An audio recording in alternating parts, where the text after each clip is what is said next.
काय सांगाल तुम्ही आज निदर्शनं केलेली आहे भारतीय जनता पार्टीच्या विरोधात काँग्रेस सरकारच्या विरोधात? काँग्रेस पक्षाचे प्रदेशाध्यक्ष हर्षवर्धन सपकाळ साहेब यांच्या सूचनेनुसार आज महाराष्ट्रभर जी दरवाढ झालेली आहे गॅसची, त्या संदर्भात त्याच्या विरोधात आज पूर्ण महाराष्ट्रभर आंदोलन आहे।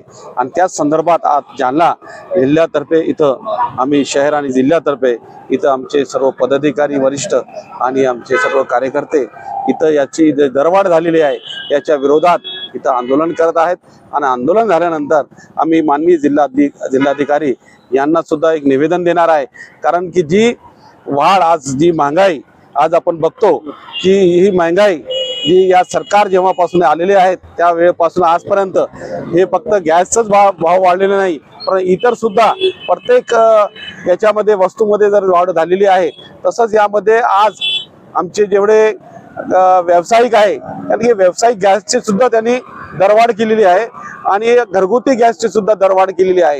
ही दरवाढ ज्यावेळेस काँग्रेसची सत्ता होती त्यावेळेस 400 रुपयाचा गॅस सिलेंडर भेटत होता, आता ते 1000च्या पलीकडे गेलेला आहे। त्यामुळे आम्ही इथं सर्वजण काँग्रेस पक्षातर्फे त्याचा निषेध म्हणून आज आंदोलन आम्ही इथं करत आहोत।